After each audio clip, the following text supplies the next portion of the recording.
right, Professor Bryan Greggerson. Hello. Co-owner of Pasadena, Legacy Pasadena. Yep. My brother. Yep.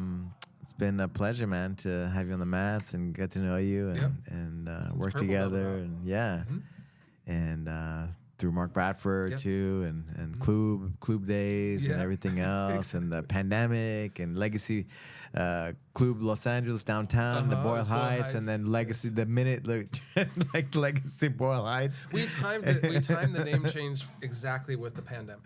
Pretty much like the same week, right? It was more or less, yeah. We were supposed to have like a big team meeting and then like it was like that same day, right?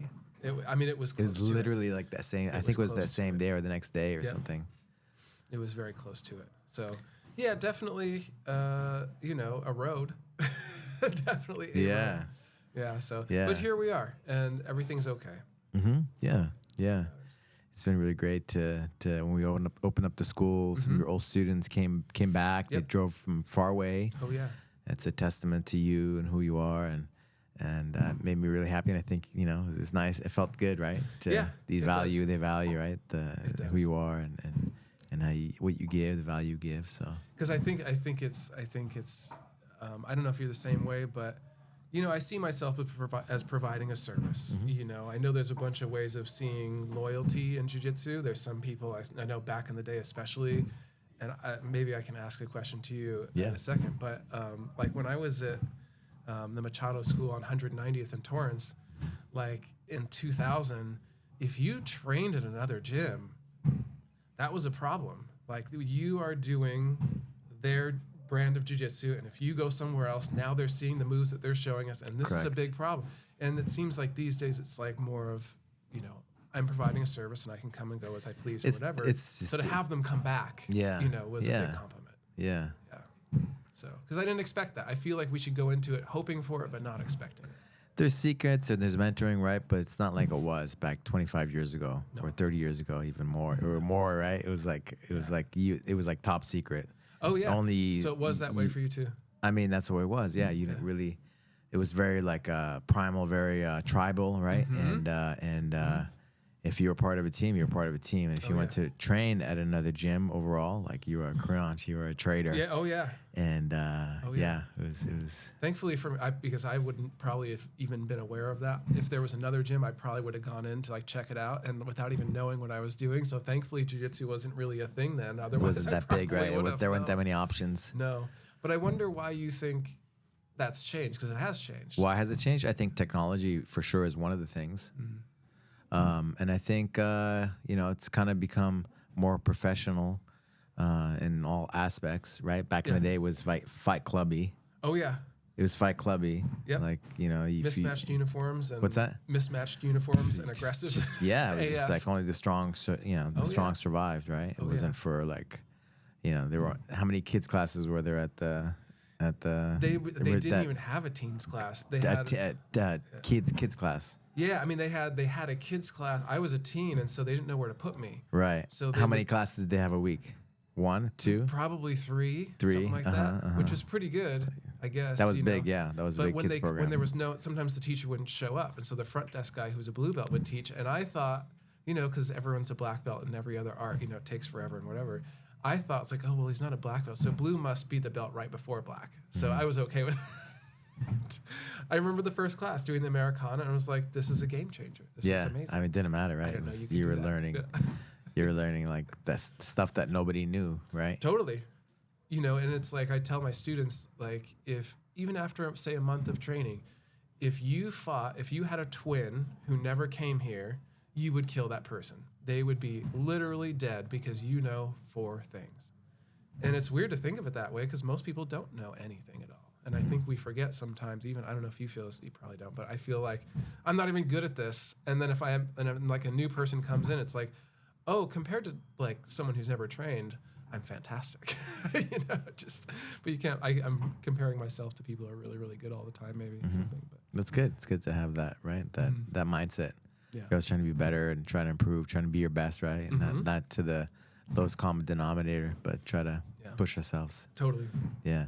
Man, one of the things, when I You came in and you were getting your master's degree. Another how many master's degrees do you have? Two. Mm-hmm. So this latest one was on marriage and family therapy. Marriage and family therapy. Marriage and family therapy. Yeah.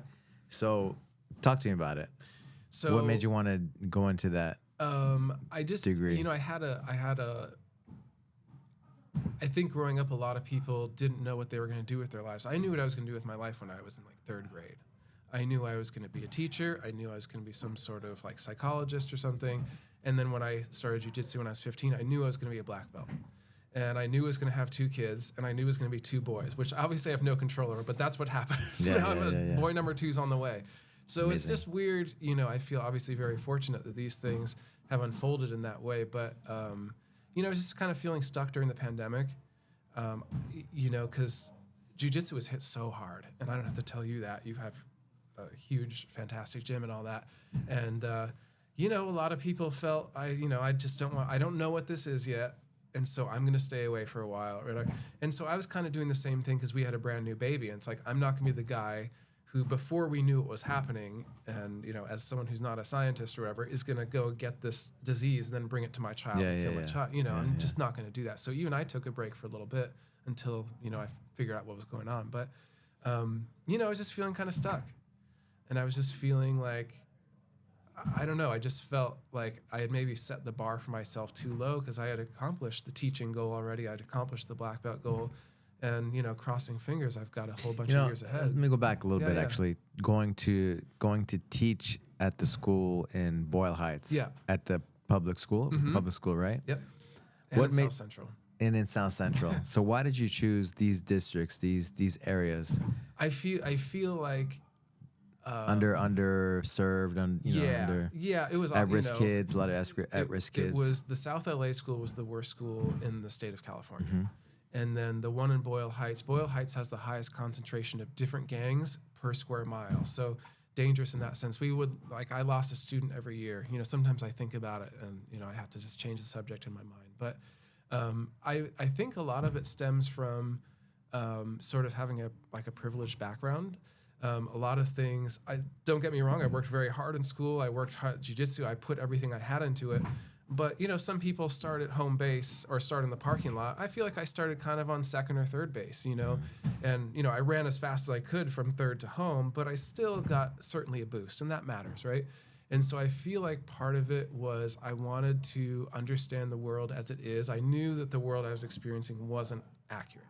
I knew it wasn't an accurate representation of what most people's lives were like. And I think another part of it was wanting to feel that I deserved the things that I had. And so, you know, it's nobody's fault how they're born or not born or whatever. And so I felt like I had to do something to kind of earn that lifestyle that I had at that time, right? And so I felt like that was the way to do it. I could see how the world really was, meet people I never would have ever been exposed to. Same thing like when I did my hours for therapy, I did it in jail. I did it in Men's Central Jail in the Twin Towers Psychiatric Ward.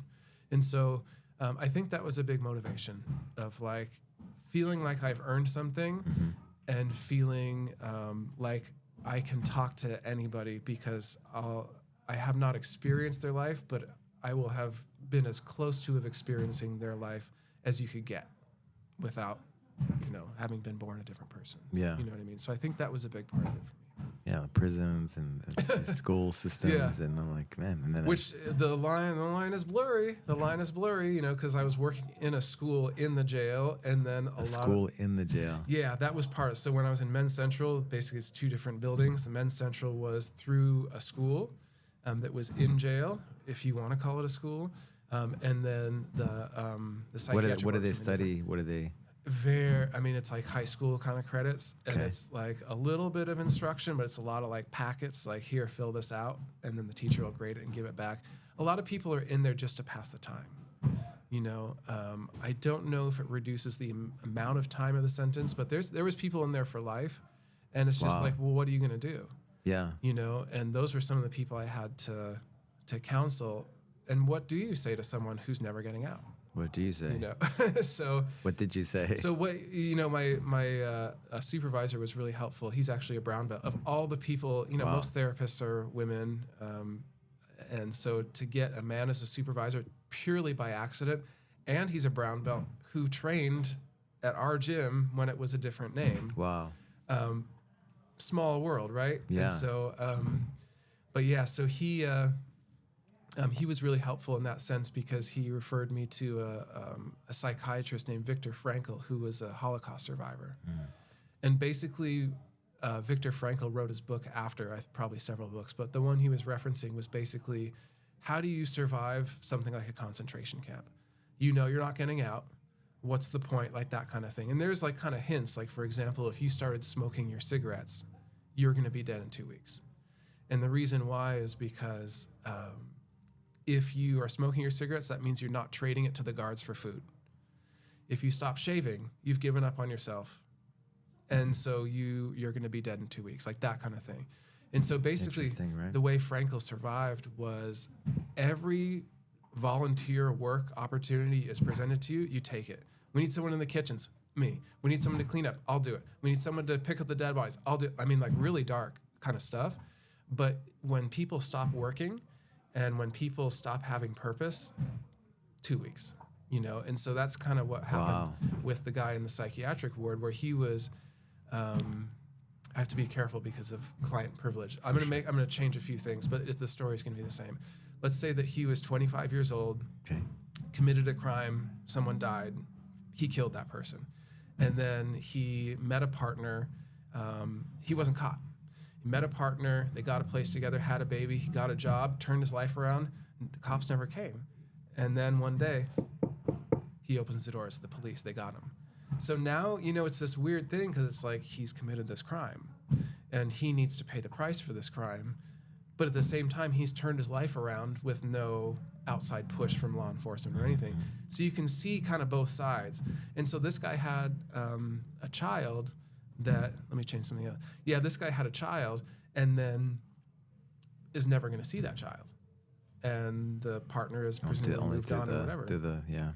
And so what do you do? And so I told him, that you need to volunteer for everything. You need someone in the kitchen, do the kitchen.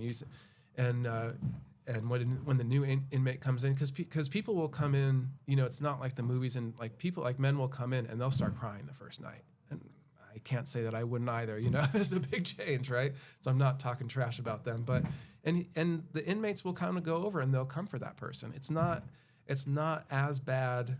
When you see the documentaries on TV, it's when the cameras come in, you have to realize that people, the men and women in jail are not seeing outsiders.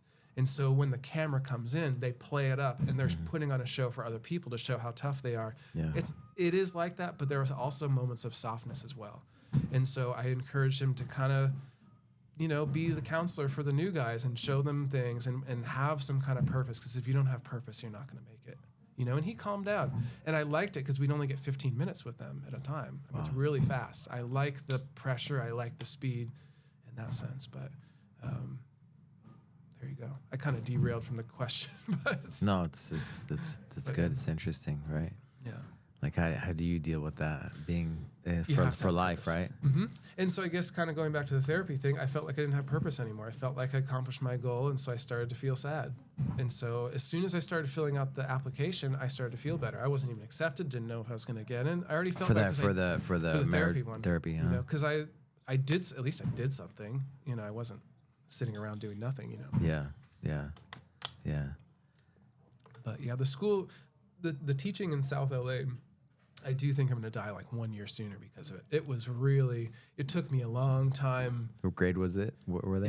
It was, I did high school at a school where the Crips were founded. Okay. I did middle school in South LA, and then I went to Boyle Heights and then to downtown. Yeah, so I got a full survey of challenging schools, Mm-hmm. But it's like it's what they say, great risk, great reward. I think if I taught at a high-income, high-SES school, they're going to go to college whether I'm their teacher or not. They're going to become whatever they're going to become, regardless of me. But I do know that some people did things differently because I was in their life, and that makes me feel good. I feel like when we're on our deathbed, we need to be able to look back and be like, yes, I did something, you know, even if it was small. We had what were some key takeaways from those years in the schools? You know, as someone coming in as a rich white dude, basically coming into a low SES neighborhood of color, my first thing was trying to put onto the students my culture and my way of doing things, and you run right into a brick wall. And I'm thankful I had a lot of help from my coworkers making me realize, you have now come into their place. This is where they live, and this is their community. Are you going to adapt to that, or are you not? And I did. It took me about 3 months, and then it worked. What did you do? One of the best lessons that I got, and this is what I share, we had an anti-bully seminar at the Pasadena gym that I told you about briefly recently. Last week, yeah. Yeah, it was really cool. It was really cool. And one of the things I told the students was, when I was a teacher my first year, it was like out of a movie, like a complete disaster.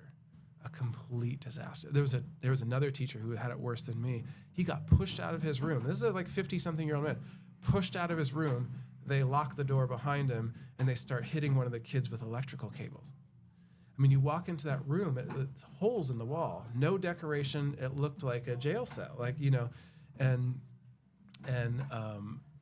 so I was trying to get control of the classroom, and I was trying to do it in the ways that I thought I was supposed to do. I experimented with yelling, which that's not me. And then I was like, okay, well, I'm going to call the principal, and the principal's going to come.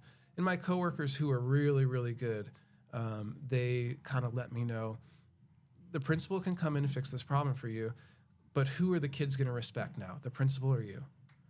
I was like, oh, man. And so I realized what they were trying to say. I have to fix it. And so a few things changed. I basically did my best to learn the culture of the kids that I was working with.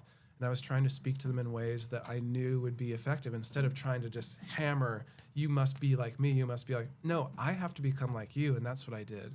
And so that was a big lesson. And that's what I conveyed to the kids, is you can absolutely tell the teacher.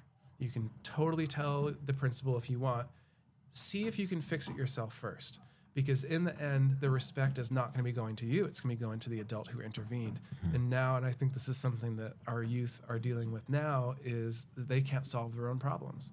They are constantly looking to an authority to do it for them, and which works until it doesn't, and it works until you realize that no one is respecting you, and that's ultimately what you want. So that's what I recommend to the kids. It's like, definitely go to the principal and stuff like that if you need to, or whatever, but see if you can fix this yourself. And I gave a few suggestions on how to do that. But yeah, those are some takeaways for sure. But it was a great experience. And I feel like in a lot of ways, they saved me more than I saved them. Like, I really... What are some of the other things you did to kind of adapt? The students really liked to be up. And I think this is more to do with their age group as well. But for example, being up and about and changing seats and changing groups. This is a station over here. This is a station over there. And having some physical movement throughout the space. Because I do feel like, you know, especially boys are at a disadvantage in classrooms. They're told that they need to sit down and they need to do a lot of things that just kind of aren't in our makeup to do, just because of the different hormones that are coursing through the body at that time, right? And it's just not boy friendly, which is why I think boys are struggling so much in school right now. And I think forced to sit still, right? In a desk and a table. I can't imagine our ancestors for the last 250,000 years. We're supposed to be hunting and doing stuff. Doing stuff with our hands, building, playing, running around, jumping. And this is absolutely for girls too. They need to be doing that as well, but not to the same extent. And I feel like a lot of the things we do in classrooms are doing our kids a disservice. And as a teacher, it's like there's a Joe Rogan thing when he was talking about how he discovered he was a Taekwondo world champion or state champion or whatever it was, right? High level, yeah. And then he said martial artist. It's so painful to realize that you're really good at something that sucks. you know, no disrespect for Taekwondo friends, but you know what I'm saying. It hasn't fared well in MMA, for example, right? It's good to supplement, you know. Right. But you don't There's go in there. some benefits from it. Yeah, totally. Sure. You don't go in there just doing Taekwondo, right? And I feel like,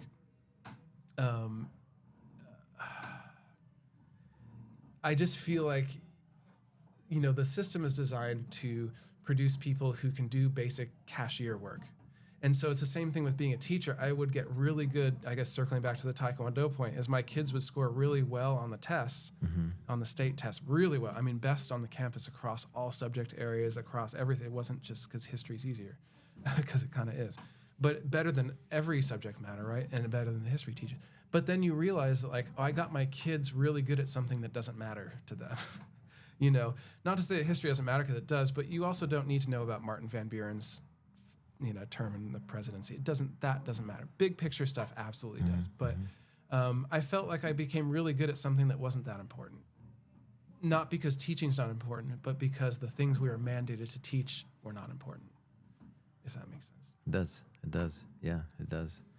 Especially with the world moving the way it is, with all the information and technologies and AI and ChatGPTs and everything else coming up, you know, every month, every 6 months, you know. And I think, like they say, it's like crazy. The lie has traveled around the world before the truth has gotten up and put his shoes on, you know. It's really, you know, it's becoming a challenging place. And you know, humans have been on Earth for maybe 250,000, 300 years, 300,000 years, something like that. And this is brand new, and we are not ready for this. Our brains are not for this.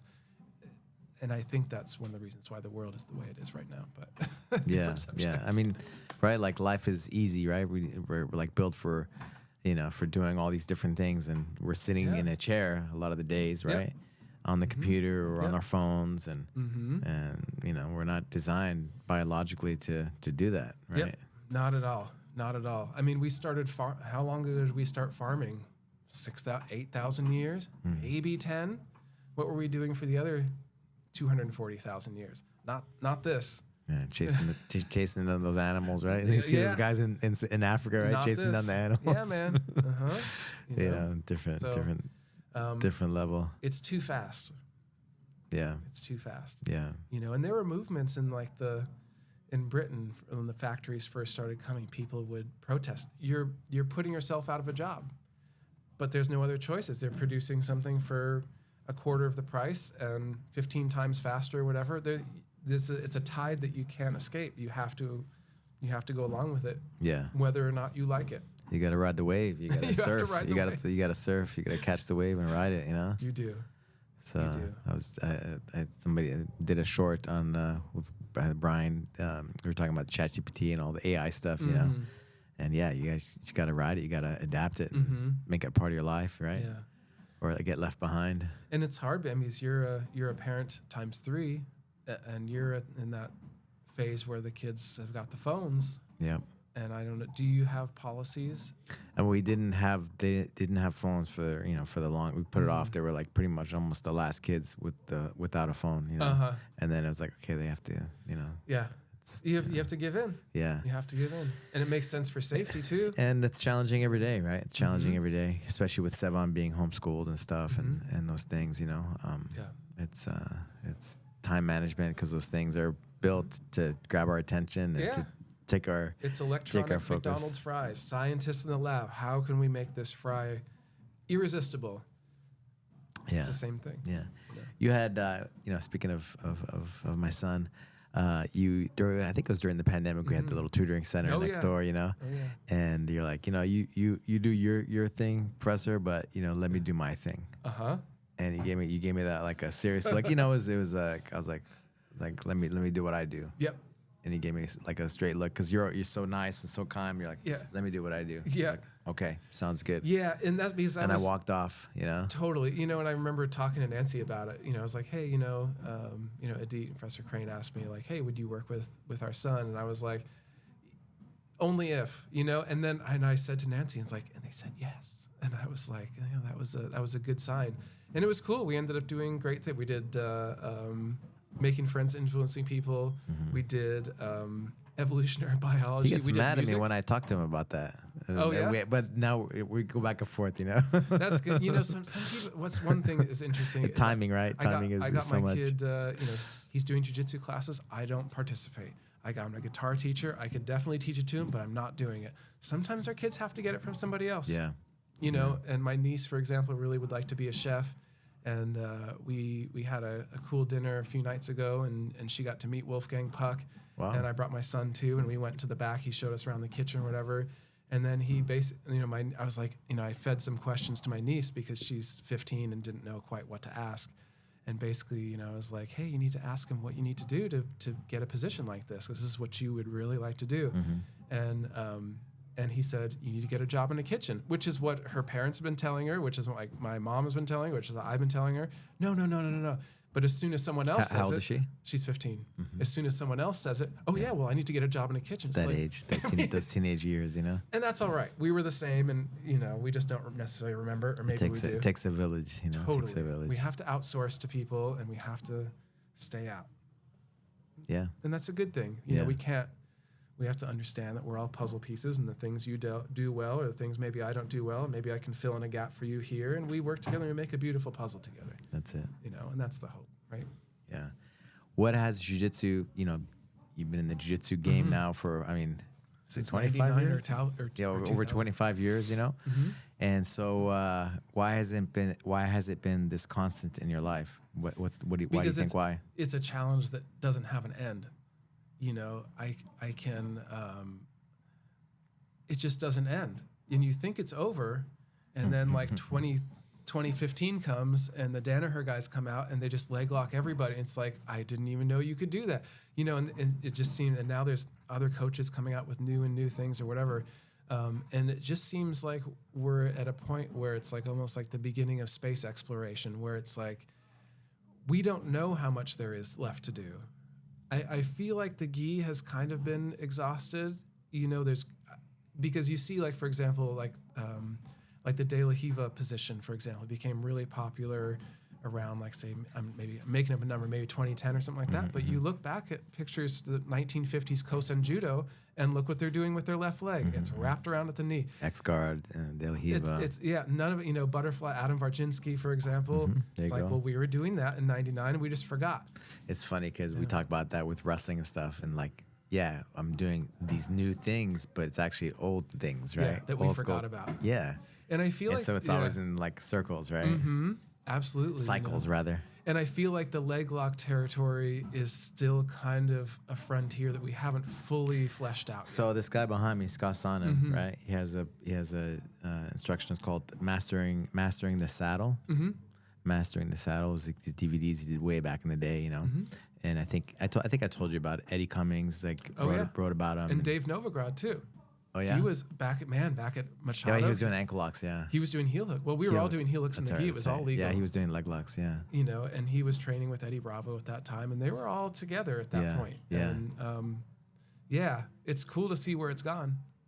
It's really cool. So to answer your question, I love that. And I think one of the things, because I spent some time with Mo and the ADCC promoter, and we're talking about that, you know, and I think part of it is just the hype factor, you know, like, for example, back in the day, the IBJJF Worlds in Brazil, like, people chanting like a soccer, like, you know, like, it was like epic, you know, you're like guys taking off their gi, you know, now you get like suspended, like that one guy that celebrated, jumped off the mat, he won the Worlds, and then he got TQ'd because he jumped off the mat of something, you know.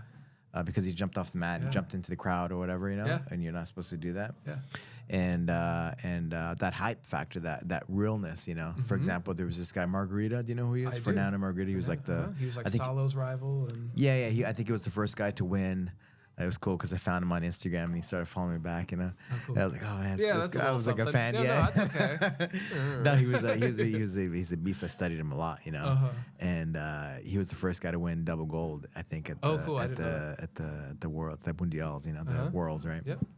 But it was a hype time, right? It was a hype time, like the guys coming from favela, this, that, like, you know, like the guys, the referees giving a bad call, and then the guy knocking out the ref, you know? Oh, I didn't know about that. It was like raw, you know? It was like it was like WWE, you know, like that's what got it. Like me going down as a kid, like seeing that, like the golden era of that, and then like, man, like this is what's up, because it was like fight. It was fight, you know. It was like a fight, you know. There wasn't all the that guys much pulling guard, huh? I mean, the guys pulled guard, but it was not like as often. But no, but it was aggressive, sick, like Holetta, all these guys, like crazy guards. It wasn't like just you know, double 50-50. Yeah, you know, the scissoring, whatever, you know, the double guard pull thing, and it was like you're fighting, you know. You know what else I don't miss is if you and I had a competition match and the ref is your coach. Did you ever see that? Like local competitions? The ref is your coach. So the ref is the coach of one of the people. Yeah, stuff like that. Yeah. Like, that's funny. Oh, but it was so decision. limited, right? It was so limited. Yeah, there wasn't refs. It was so limited, you know. And so there was a lot of, you know, like those kinds of things. That's why that guy getting knocked out, the ref, you know. I won't say who it was, you know, but you know, it was like the worlds. We'll find out. Yeah. Like, you know, it was, you know, but it was real. Different. It was different, you know. And now they were trying to be like judo too much, you know. I feel like, because the you know, like IBJF, right? They want to make it like, it's interesting. We're talking about this because it's so real. Like you want it to be real. You want it to be the authenticity, right? Your highest vibration is when you're authentic. And the jiu-jitsu with the gi was like, man, was born from the Gracie family keeping the essence of it alive and then testing it out in combat, you know? Right? Yeah. They're, you know, and they kept it going all the way till the UFC, where Bryan Gracie started the UFC. Right. And then Royce Gracie with his gi took out all these guys 3 fights in one night, not only once, but again and again. Yeah. And like, what is this stuff? Because jiu-jitsu, grappling, these things had kind of died out as far as the martial art, you know? It was all a taekwondo, traditional martial arts, right? You know, quick, if I do this, I'll kill you. Yeah. Joe San? Yeah. Right? But so that was the essence of it, you know? And I feel like we've gotten away, because the goal of IBJJF, when you do all the rule stuff, you know, is not for it to be an Olympic sport. Right. It's for it to keep the essence, the combat essence of it alive. But it's gotten away from that, you know? And so because of that, I think the popularity, whether it be gi or no gi, has gone down. Yeah. Yeah, I mean, that's what I feel. Whereas like ADCC and CGI is like another level, the way they do with the pit and all that. Like, man, it's a fight, you know? Yeah. And as a young man or whatever, even the girl, like, you know, it's like combat. It's combat, you know? And that makes it cool. It's real. You feel it. Yeah, you know, that's the essence. What IBJF says they want to do. Yet they're doing these advantages. I can smash somebody. I can smash somebody the whole match. They can have one advantage, not make any points, and I can win the match. Yeah. Or, you know, they're saying these, like, you know, the 50-50 or whatever. I know that they've made rules now, but still, it's like, man. I mean, I miss the times when the judge's decision went to the person who, at the end of the match, was on top. I mean, it was you know, like because that's fight oriented or fight oriented, you know. So it's gotten away from that. I think that's why the popularity has gone down. Yeah. And I think just because of that, even for me myself, who you know, I love all grappling, submission things. I love it all, you know. But I went to the Worlds, you know, and you know, going to my daughter's wrestling too. Oh yeah. It's for being a world championship and all that. Like it was great, man. But like the rule set is not. It's gone away from the essence of it. Yeah, I mean, if you think about what an advantage is you almost did something. Well, can I say bad words? Yeah, man. Who gives a shit? Yeah, you know, I understand. I understand the like. Oh, this is a means of getting you to do, encouraging you to try something, but rewarding for someone for not doing the thing they tried to do. I think is also strange. I think, man. Like, honestly, like, it's not easy, and they've done a phenomenal job. Like, man, I bow down from my early days of weighing in at the Worlds at the IBJJF. At Carlos Gracie Jr.'s garage, his house, you know, that's where you would weigh in the day before, and the brackets would be posted on the wall on his like his house wall, you know, and then you were like, oh, okay, cool. You couldn't take a picture; you would just have to like you didn't put it in your head, right? Yeah. And remember, but going from that, and you wouldn't know exactly when you would go, right?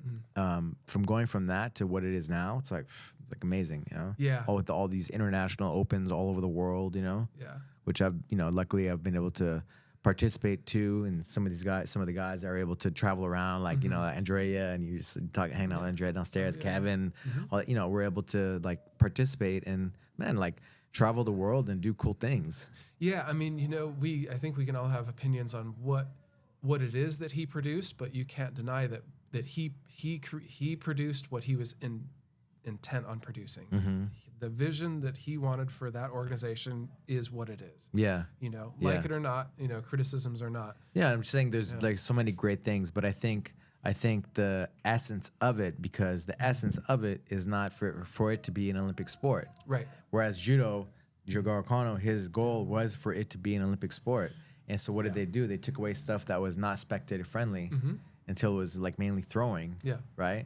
But it took away the essence of it alive. Like, what did Adam Wardzinski say about it shouldn't be an Olympic sport because it would change. It would change, and then we would lose it. Right, we'd lose control over it. So with saying that, I think there's some adaptations that can happen too, right? To make it more, not make it more like spectator friendly, but make it more like raw and real, and, you know, trying to be all perfect, you know, because that's not what jiu-jitsu is. Jiu-jitsu is like, you know, it's like it is what it is, you know. It was crazy positions, vibe. It was certainly a different vibe in 2000. And when I came back, I was like, there were things that were honestly disappointing. When I came back, people had a black bar on their belt. A black bar where you put the stripes on. Oh, I didn't know what a stripe was. It was on the belt. Yeah. Yeah. If your white belt was brown, I go crazy. Like, you're now a blue. Yeah. You know, if your blue belt, the whole thing's with the stripes on the belts, and just like, you know, and the first thing I did at Professor Mark is I basically started training there right when Professor Mark purchased Gracie Bar Hollywood from you. And the first thing I did when someone stood up my guards, I dropped down, I threw my left leg over into a reap, directly into an outside heel hook in the gi. And Mark's like, whoa, you just got DQ'd in like 2 different ways. And I was genuinely confused. And I'm like, you know, I don't want to hurt anybody. I'm just doing what I thought we were allowed to do because I took 11 years off. Yeah. And that's so seeing the stripes. The way people do heel hooks back in the day, reaping for sure. Like Professor Tom, you know, Professor Tom, he's been around for forever. I'm not sure. He just got his 4th degree. Oh yeah. So he reaps and stuff, and it's all good if you go with him, you know, what's up, you know. But it wasn't a thing, right? Now people they reap somebody, and a guy like, you know, the other guy gets DQ'd, right? I could see it being a penalty, but I mean, immediately. You know, like, for example, like one of my black belts from New Mexico competed at the Master Worlds, and he trained like he's dedicated. You know, it's like he puts a lot into his training, and then he went there, and he got the guy in like not an electric chair, what kind of electric chair position, but he like uses banana split kind of thing. Yeah, but he uses it to whatever, to sweep. Yeah, sweep or whatever, but he held it too long, and the guy DQ'd him. You know, the referee. Yeah, you know? And he can win it. He should have won it like a few times. He's gonna win it one of these days, and I'm gonna be there to celebrate. You know that. But it's, man, like in wrestling, or if it's a dangerous position, you stop the guy. Hey, don't do that, or get out of the position, or I don't know, it's some other kind of restart. You know. But come on, like to DQ somebody, especially with how much people travel from around the world, like the Tainan match, right? The Tainan match, like at the Worlds, like the guy who won, was it?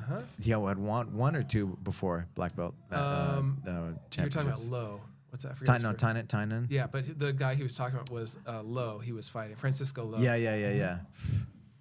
But just the Tainan getting DQ'd, right? Come on. Yeah, you saw that was a big controversy. I know at No-Gi Worlds there was a purple belt match where you saw one competitor take the other competitor's leg and put it over, and then point to the ref, and the guy gets DQ'd. Yeah, there has to be some sort of middle ground. I like what you said about the wrestling. It's like, can we not just stop, take the foot out, say don't do that again, and keep going?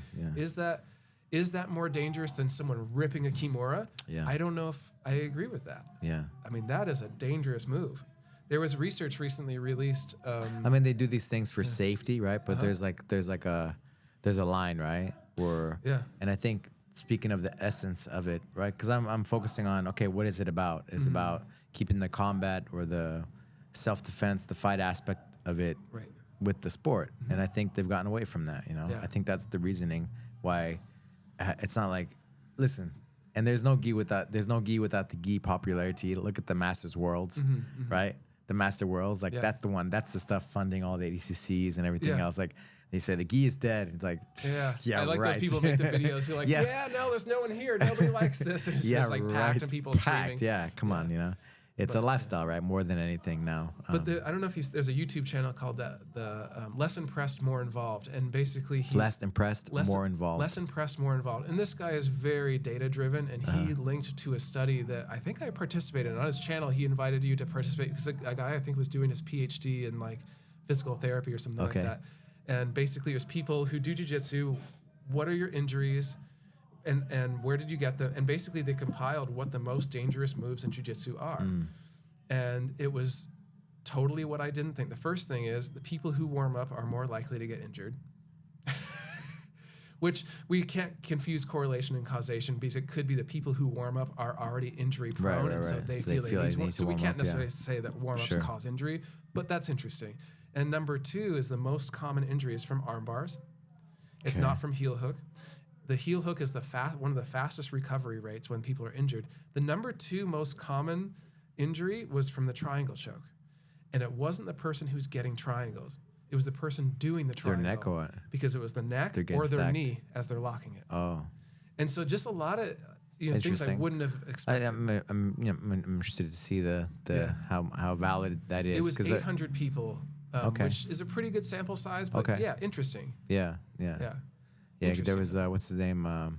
Kreisworth. He does for IBGF, he does the athletic trainer stuff, the injury, he has his team there.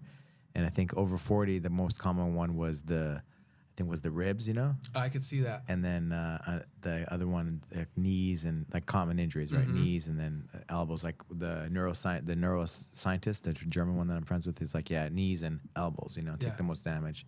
Because of all the torquing and twisting. There's nothing. You just have to wait. It's like a collarbone break. It's like there's no cast for this. Kineso tape helps. Oh, does heal it? it faster. All right. I've learned that. I've been from the fortunate battlefield. enough to have from the no battlefield. rib And it's just a couple strips. Boom. You got it for a couple days.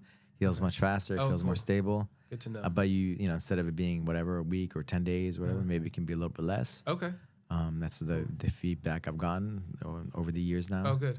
But it's definitely very, very positive thing. That's the one thing you can do. I'm convinced that otherwise it's rest, right? That our grandkids are going to be like, wait, so when there was something wrong with your body, they would drug you, put you to sleep, and cut your body open. Why didn't they just give you the nanobots? We didn't have any nanobots. Yeah, that's exactly. We talk about that. The butchery, so savage, right? The butchery, in the future. The butchery. Cutting edge science now, but in the future, I think they'll be like, what? And your cars were driven with steering wheels? Yeah, we had to control it ourselves. I was like, because I'm driving with Sevan here, and I'm driving, with my daughters too, and I was like, man, are these kids? A couple years ago, are these kids not gonna be driving? Right. Or are they my nieces are not interested. Right. they're kind of not. So like thankfully Sona is the most, but and how long is this gonna be before everything's like automated to drive by itself? I didn't even want to get my license. It was jiu-jitsu because I started when I was 15, and my mom was a really good sport. The gym is maybe 20 minutes there, 20 minutes back. So she's given up 2 hours of her time or whatever to take me there and wait and whatever. Wow. And I wanted to go like 5 times a week. She's like, you need to get your driver's license. So that's what I did. Nice. Yeah. So sometimes we just need a little going back to jiu-jitsu, like for you personally, you master degrees, your service to all the things that you've been doing over the years, your lifetime, right? Your professional lifetime. How have you seen jiu-jitsu change people's lives? I mean, the first thing that comes to mind is Coach James from here with his program Rolling Sober. James Bias. Yep, James Bias. Exactly right. He was GM with us until he went to pursue his dreams, but that's okay. I guess I forgive him. But he's back. He's back anyway. Okay. He's half and half. We'll see. Anyway, but he's an artist, man. Yeah, no, he's fought. That's great. I'm happy for him. But I love what he's doing. Respect. Yeah, he's got on Sunday mornings at 8 a.m. at Legacy Pasadena. He's consistent. Consistent. He runs a program called Rolling Sober, and it's an AA meeting. The first half is a meeting, and the second half is doing jiu-jitsu. And a lot of times with addiction, there's an interesting experiment where they would, with a rat, they put a rat in a cage, and 2 water bottles. One was laced with cocaine or heroin. The other one is regular water. When the rat's in there by itself, it drinks the cocaine or the heroin, overdoses, and dies.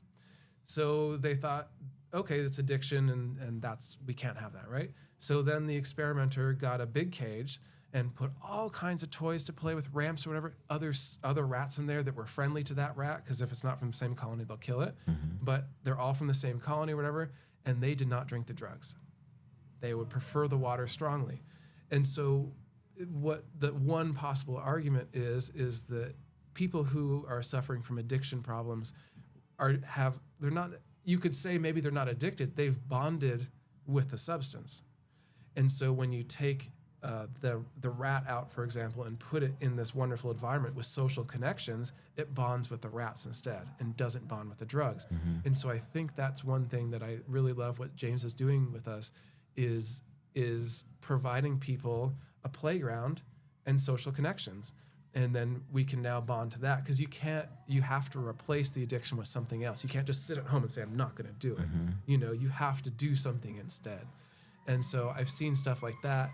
And for me personally, it's changed so much. I did not like my body. I was really skinny. I was like 6'1", 138 pounds when I was in high school, really skinny or whatever. And then I learned how to use my body for something that was really cool. Oh man, I can lock a triangle like nobody else because I have no muscles. It's so easy to close my legs around someone's neck and their arm. And it made me love the way I looked. And so there was, I could go on and on forever. I know someone who's really close to me who's a female, and she was sexually assaulted. Nightmares. Started doing jiu-jitsu and started fighting back in her dreams and doesn't have those dreams anymore. And so she fought back because her mind and her body knew what to do, and that was incorporated into her dream life. And she would defeat that assailant over and over and over again because she knew she could, because she was training with men, and that's the thing about jiu-jitsu, it doesn't lie. You can wear whatever belt you want, but if the other person's better than you, they're going to win. It's that simple, and so she saw through these trials of beating grown-up men that she can beat up this other person who attacked her in the past, and those dreams do not happen anymore. So I could just go on and on, but those are the first examples I could think of. Nice. Yeah. One of the things, like, I really admire the service and the things you do outside of jiu-jitsu, right, to help community and help the world, contribute. And, thank you. And then, I was like, why don't you focus on jiu-jitsu, because we have all these things here and you can apply your skill set for this. And, speaking of these skills that you learn, like subconsciously with the movements and all the things that we do in jiu-jitsu, you can apply all those things here, and you don't have to travel, and you can be with your family, and you can build a community, which it's been happening. Yeah. And that's one thing I want to do in the future, is do group therapy in the Pasadena gym. Group therapy is usually about, ideal numbers like 7 to 12 people. But don't you feel like group therapy is like a jiu-jitsu class? Yeah, I think jiu-jitsu will enhance who you are as a person, because there are douches who make it to black belt. They're rare, but it does happen. And I think it's the same with money. If you give a person who's not a great person a bunch of money, it amplifies how bad of a person they are. And if you give a good person with a bunch of money, it's going to amplify their goodness. And I think it's the same with jiu-jitsu. And I think we're lucky because the leadership of the gym comes from the top. And because I would certainly classify you as a good person, I would say that you hire good people, and that trickles down the pyramid, right? And so people who don't vibe with a good environment are not going to stay here. They're not going to fit in, and they're going to leave. And the people who do vibe with that has been set in the culture here will stay. And so I do think that it comes down from the top for sure, because I think if you suddenly flipped a switch and became a totally toxic person tomorrow, I think the good people would leave, and I think they'd be replaced by someone else, a different demographic, right? And so I would say that the reason I wouldn't still have the therapy aspect of it is because you can do specific work on the thing that people are in for, whether it's addiction or whether it's recovery from sexual assault or whatever, because now you have to get used to being touched again. I had someone come in a long time ago, and she didn't disclose that that's why she was there. And as soon as a man had mount on her and touched her neck, I mean, she was crying. And I'm not knocking her. Maybe I would too, right? But that's what happened with her. And it's because she didn't build a foundation first before she was touched in that very close way, because jiu-jitsu is a very close-up activity. You know, so that's why I would say for normal people, it's therapeutic just being there. I shouldn't say normal people. You know what I mean? People who don't have everybody's different, right? What's called ACEs, right? Adversive childhood events. So if you don't have a whole bunch of ACEs, then yeah, jiu-jitsu can be therapeutic and can build up confidence and whatever. But if you're working with a lot of those adversive events in your life, then I think you should have the hour beforehand, for example, like James is doing, of doing therapy work and then having it afterwards. Awesome. Yeah. You always come in with your cerebral approach on things, which I appreciate. I like, you know, tell history stories when you're teaching jiu-jitsu techniques, and it's nice, you know. One of the best ways I think to open a class is to start talking about something that has nothing to do with what you're about to talk about, because then people are thrown off, and when they're thrown off, they perk up, and when they perk up, and then it's like a good joke. It comes back to where it started, and people are like, oh, I knew what oh man, you got me. You know what I mean? And I think a good class is a very well constructed comedy set in a sense, you know. Weave it circles back to the beginning. Yeah, nice.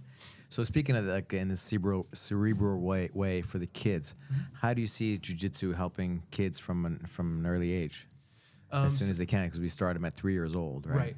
You know, the first part I would say is becoming comfortable in their body. Even just the warm-ups. You know, I explained to the parents of the tiny champs, for example, we spend a lot more time on the warm-ups because they just aren't in a place to be doing complex jiu-jitsu movements. What we're doing is we're building a foundation for being in touch with their body, proprioception, where is their body in space at any given time, and then we can start doing the self-defense and whatever, but really start focusing on it when they're in the bigger kid class, the 6 and up, 7 and up class, right? But they do it with games, right? So they're actually learning skill set, but it's a game. Yeah, right? totally. And that's how you disguised as a game. Yeah, that's how you do therapy with children too, is because they don't have the vocabulary to say, oh, it made me really sad when I saw my dad hit my mom. Sorry to get dark, but you know, like that kind of thing. They don't have that. And so what you do is called sand tray therapy. You give them a sand what? Sand tray. Tray. Gotcha. So you get like a little tray of sand like this, and you have action figures, cool ones like the ones you have here. You got dinosaurs, all kinds of toys for them to choose from. And you just sit there, and you say, "Oh, just grab what you want." Like, okay. And they'll take something off, and they'll start doing it, and then that's the end of the session. They're like, "That's what that was," and they keep coming and coming. And what happens soon is that, the dinosaur is getting buried in the sand by the bigger dinosaur.